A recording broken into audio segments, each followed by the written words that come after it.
Halo guys, selamat datang di Garasi Drift. Dari mulai Garasi Drift ada sampai sekarang, gue udah nge-review lumayan banyak mobil. Dan salah satu yang paling gue pengen adalah Honda NSX. Tapi itu udah berubah. Yang paling gue pengen adalah mobil ini.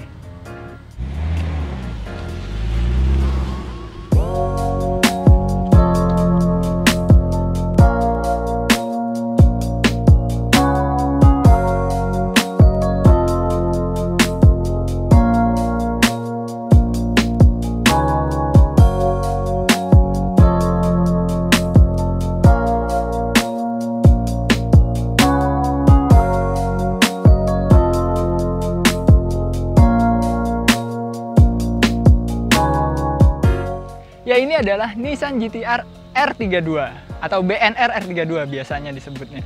Ini adalah GT-R pertama yang membuat semua Nissan GT-R itu menjadi Godzilla sebutannya. Karena pada zamannya mobil ini hampir tidak terkalahkan di berbagai balapan.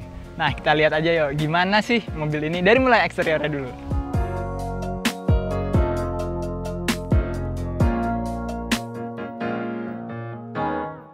Jadi mobil ini masih di warna bawaannya yaitu gunmetal grey. Dan kalau kalian pernah main Maximum Tune, ini mobilnya Reina Akikawa. Tapi kalau mobil ini sebenarnya ada milik Coveri. Terima kasih banyak Coveri udah ngizinin kita nge-review mobilnya. Ayo kita lihat eksteriornya lebih lanjut lagi. Nah, bumper depan menggunakan Top Secret. Desainnya sendiri emang banyak banget lubangnya. Ada 1, 2, 3, 4. Karena emang, dan 5 yang gede banget di tengah. Dan ini adalah desain yang sebenarnya fungsional yang bisa dimanfaatkan sebagai aerodinamisnya juga. Dan bisa untuk scoop ke rem dan lain-lain jika diperlukan. Dan ini merupakan bumper yang cukup pendek.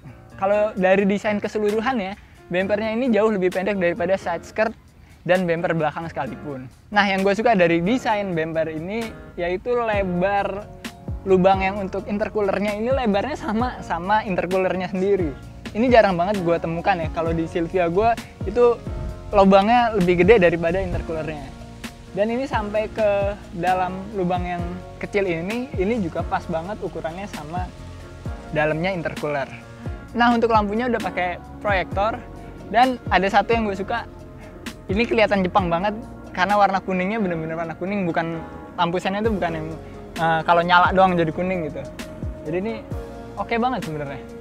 Dan kita lihat ke grillnya ada berbagai semacam kisi-kisi dan semacam ada add-onnya juga di atas ini, lalu ada emblemnya yang bentuknya S, Skyline. Untuk bagian velg, mobil ini menggunakan Nismo LMGT4.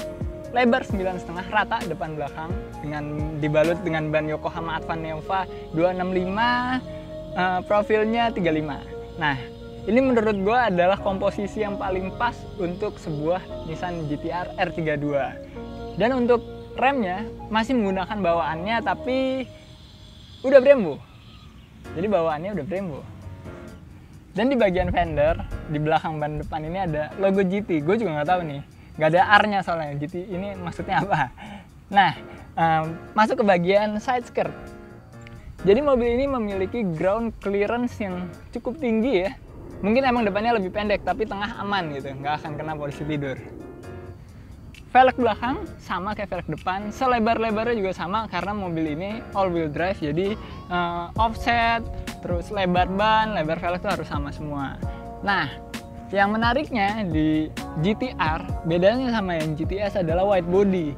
Tapi wide body-nya ini natural, jadi nggak terlalu, ya emang wide body pabrikan itu pasti lebih enak dilihat. Di bagian belakang ada spoiler kecil yang bawaannya juga. Dan yang khas dari semua Skyline adalah ada tulisan Skyline yang cukup lebar. Sama di R34 kita juga ada, tapi bedanya di mobil ini ada emblem GT-R-nya. Itu yang nggak ada di R34 kita. Dan lampunya ini juga ciri khas Skyline, buletan 2 biji. Dan bedanya yang R32 adalah ukurannya keduanya sama. Dan lampu sennya ada di tengah. Kalau R34 gue kan ada di bawahnya. Dan lampu mundur sama ada di bumper. Dan bumper ini masih bumper standarnya.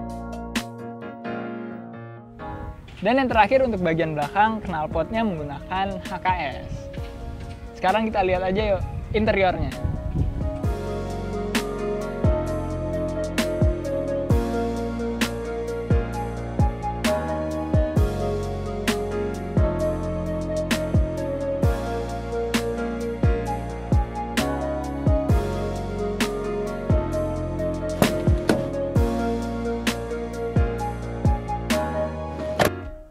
Ya, kalau boleh jujur ini adalah pertama kalinya gue masuk ke dalam R32 GTR ya.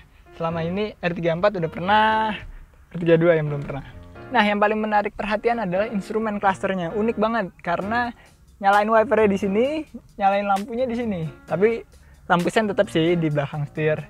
Dan untuk instrumen clusternya sendiri itu udah Nismo. Ada logo Nismo-nya kecil. Lalu setirnya menggunakan Momo. Lalu kita lanjut ya ke bagian sini, ada berbagai macam gauge yang mereknya HKS. Sepertinya Covery suka banget sama HKS nih, semuanya udah HKS. Lalu ada bus kontrolnya juga HKS. Ya tapi untuk bagian sininya tuh layaknya interior mobil tua biasa ya. Tapi ada satu lagi yang jauh lebih menarik, yaitu di lacinya. Ini HKS Collection, HKS Elektronik. Dan ini ada slot, tadinya ini pakai F-Confi Pro buat naruh F-Confi Pro, tapi sekarang lagi pakai ECU standar dulu karena habis ini mau pakai Motek. Jadi yang kiri ini adalah bus meter, lalu yang kanan ini adalah exhaust stem.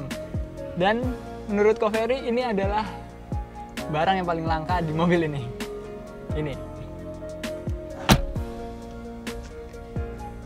Nah, untuk joknya masih menggunakan yang standar untuk bagian penumpangnya, tapi yang kanannya ini udah pakai Recaro. Terus ada jok belakangnya juga yang ya nggak terlalu sempit lah, kalau dibanding S15 sempit banget.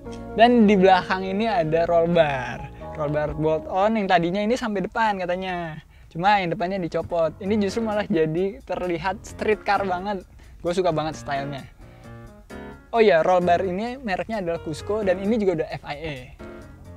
Dan gearboxnya nih adalah yang pertama kali disempurnakan sama Nissan untuk bagian 4-wheel drive-nya. Dan belakangnya ini, ban belakang sebenarnya semacam all-wheel steering, tapi di kecepatan tertentu dia ngikutin ban depan, beloknya. Di kecepatan tertentu juga dia berlawanan dengan ban depan. Sebenarnya canggih banget untuk tahun 92, mobil ini canggih banget. Tapi gearboxnya ini 5 speed, nggak kayak R34 yang pernah di-review Zico itu 6 speed. Lalu kita coba injek koplingnya. Gile, ini koplingnya berat banget. Dan ini koplingnya triple plate, pasti jedak banget nih. HKS juga mereknya. Dan sekarang langsung aja kita nyalain mesinnya. Ini ada kuncinya.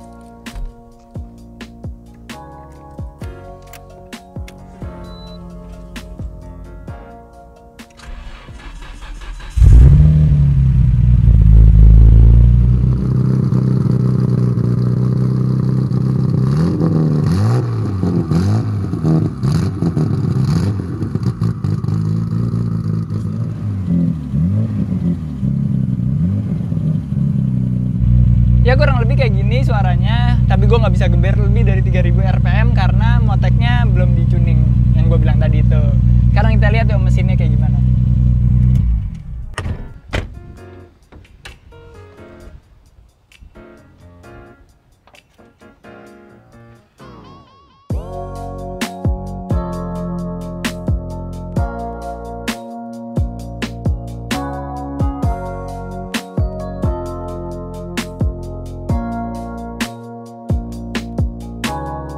Jadi ini adalah mesin RB26 generasi pertama, tapi udah di rebuild. Dari internalnya udah dirubah semua jadi HKS.